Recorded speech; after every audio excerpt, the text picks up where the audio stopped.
हिंदी के प्रसिद्ध साहित्यकार रांगे राघव उन विशिष्ट और बहुमुखी प्रतिभा वाले रचनाकारों में से हैं जो बहुत ही कम उम्र देकर इस संसार में आए, लेकिन जिन्होंने अल्पायु में ही एक साथ उपन्यासकार, कहानीकार, निबंधकार, आलोचक, नाटककार, कवि और इतिहासवेत्ता तथा रिपोर्टाज लेखक के रूप में स्वयं को स्थापित किया।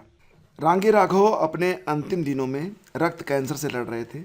उस दौरान वे और उनकी पत्नी सुलोचना जिस शारीरिक और मानसिक अवसाद से जूझ रहे थे, उसकी झलक आपको इस पत्र में मिलेगी। ये पत्र सुलोचना राघव ने, जो कि वर्तमान में अभी हैं, और ये तस्वीर आप यहाँ पर देख सकते हैं, 2 साल पहले उनकी तस्वीर ली गई थी। तो सुलोचना राघव ने अपने पुत्र को लिखा था, और ये पत्र लिखा था उन्होंने जब उनकी डेथ हो गई थी उसके बाद। ये जो पूरा पत्र था ये कादम्बिनी के अप्रैल अंक 1978 में छपा था। सुलोचना राघव ने अपने पुत्र को लिखा था कि बेटे, 1961 जनवरी के महीने में राजस्थान साहित्य अकादमी द्वारा एक शिविर आयोजित किया गया था। तुम्हारे अप्पा को इसका निर्देशन करने के लिए आमंत्रित किया गया। 4 दिन बाद जब जयपुर से लौटे तब वहाँ की गतिविधियों के बारे में चर्चा करते हुए कहने लगे, अब के तो ऐसा धुआंधार भाषण दिया कि छक्के छुड़ा दिए। बड़ी बुलंद आवाज़ में खरी खरी सुनाकर आया हूँ काका साहेब, जिनको आप काका कालेलकर के नाम से जानते हैं। तो उन्होंने कहा कि काका साहब को तो बाद में सुनाई देना ही बंद हो गया। मैंने पूछा कि कैसा रहा, तो कहने लगे, भाई ठीक तरह से सुन ही नहीं पाया, और क्यों सुनेंगे ऐसी बातें। मार्च के महीने में वो अपनी पत्नी सुलोचना राघव को बीए की परीक्षा दिलवाने जयपुर ले गए और स्वयं भी कुछ समय तक रहे। तो देखो फ्रेंड्स, ये जो पूरी कहानी है, ये जो पूरा पत्र है, ये सुलोचना राघव ने लिखा है अपने पुत्र को। तो मैं एज इट इज़ आपको यहाँ पर सुना देता हूँ। यहाँ पर फ्रेंड्स जो शब्दावली होगी वो मेरी नहीं है, और ये शब्दावली है सुलोचना राघव की। तो आप ये मान के चलिए कि सुलोचना राघव आपसे अपनी बात कह रही हैं। तो सुलोचना राघव लिखती हैं कि एक दिन दोपहर को वे लेटे हुए थे, तब गांव के 2 लड़के जो जयपुर के कॉलेज से पढ़ रहे थे उनसे मिलने आए। कुछ इधर उधर की बात कर तुम्हारे अप्पा को झपकी सी आ गई। वे दोनों एक सिरहाने और दूसरा उनके पैरों के पास बैठकर आपस में बातचीत कर रहे थे। एक बोला, बलदेव की शादी है और रुपयों का इंतज़ाम नहीं हो पा रहा है।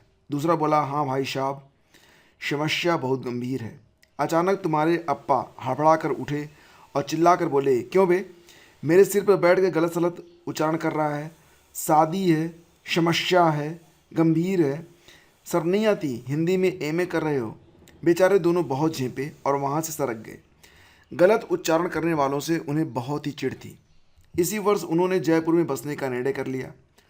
स्वयं ने ही जाकर घर ठीक कर उसे सजाया था। जब पहली बार मैंने तुम्हारे साथ उस घर में प्रवेश किया तब बस देखती ही रह गई। हर कमरा व्यवस्थित एवं कलात्मक ढंग से सजा था। रसोई देखकर तो मेरे आश्चर्य की सीमा ही न रही। मैंने सोचा, क्या इससे बढ़कर भी कोई स्त्री अपनी रसोई को सजा सकती है। मुझे ऐसा लगा मैं पहली बार अपने घर आ रही हूँ। इन्हीं दिनों उन्होंने महायात्रा का दूसरा भाग रैन और बंदा लिखा। पतझड़ और आखिरी आवाज़ की योजनाएं भी बनाई। हर तरह से तसल्ली थी, शांति थी, और हम दोनों इसे बराबर महसूस कर रहे थे और हर क्षण को जी रहे थे। सर्दियों में वे थोड़े अस्वस्थ हो गए। इसी अस्वस्थता की अवस्था में ही उन्होंने पतझड़ और आखिरी आवाज़ लिखी। अस्वस्थता के कारण वे स्वयं उन्हें न लिख सके। घर पर ही टाइपिस्ट बुलाकर डिक्टेट करवाने लगे, यानी कि बोलकर उसे लिखवाने लगे। कितना असाधारण लग रहा था यह सब। बेटा, 2 उपन्यास, दोनों की विभिन्न कहानियाँ, और वे एक साथ रची जा रही थीं। पतझड़ शहर की कहानी थी, जबकि आखिरी आवाज़ का अंचल गांव का था। 1962 जनवरी के महीने में वे दोनों पुस्तकें प्रकाशन के लिए चली गईं, लेकिन तुम्हारे अप्पा अस्वस्थ ही रहे। उस समय जो बुखार आया वह उन्हें और निचोड़ गया। औषध, इंजेक्शन और पथ्य का जैसे जीवन से फिर से संबंध बन गया। उन दिनों उन्होंने फिर से चंद्रकांता पढ़ना शुरू किया और चित्र बनाए। हर चित्र को बनाने के बाद उनका अर्थ बताते, और मैंने पाया कि उनके बनाए हुए हर चित्र में 2 प्रकार के भाव उत्पन्न किए गए थे। मानव को प्रकृति के साथ पूरी तरह जोड़ा गया था। पुरुष और प्रकृति का दर्शन भी उसमें झलक रहा था। जयपुर में जब इलाज न हो पाया तब डॉक्टर हेलिंग की सहायता से और उनकी सलाह से हमने उन्हें बम्बई ले जाने का निश्चय किया। बम्बई में अस्पताल के चक्कर, इंजेक्शन, दवाई, सबसे तुम्हारे अप्पा परेशान हो गए थे। चिकित्सा के इसी क्रम के दौरान उन्हें बुखार आता रहा और दवाइयाँ चलती रहीं। उनका शरीर कमज़ोर पड़ता गया और धीरे धीरे काला पड़ने लगा। शरीर में खून की कमी भी होती जा रही थी। और इसी स्थिति में एक दिन हम डॉक्टर की प्रतीक्षा कर रहे थे। वहीं डॉक्टर के कमरे के बाहर एक बेंच रखी थी। वहीं पर तुम्हारे अप्पा थकान की वजह से मेरी गोद में सिर रखकर लेट गए थे।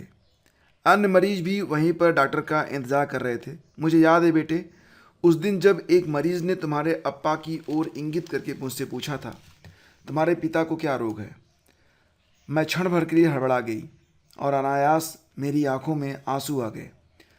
मैंने बहुत क्षीण आवाज़ में कहा, यह मेरे पति हैं, और आगे मेरा गला रूठ गया था।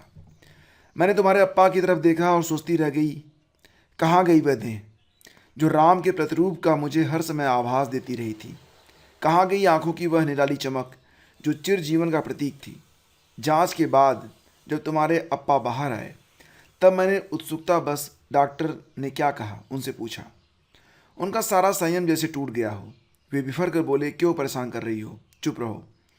चुप देखकर वे थोड़ी देर बाद बोले, ये लोग कुछ नहीं कर सकेंगे, इनके पास है ही क्या कि ये मेरा इलाज कर सकें। उस समय उनके मुख पर वितृषा का भाव दिख रहा था। कह रहे हैं, चिंता मत करो, खुश रहो और अपनी इच्छाएं पूरी करो। वे एक फीकी हंसी हंसे थे।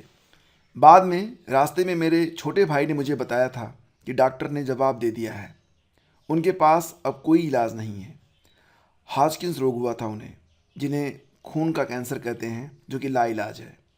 घर आकर वे ऐसे व्यवहार करने लगे जैसे उन्हें सबसे विरक्ति हो गई हो। कहने लगे, कुछ नहीं रखा इन डॉक्टरों के पास, क्या ये मेरी बीमारी ठीक नहीं कर सकते। मैंने उनके मन में उठते संघर्ष का अनुमान लगाया था।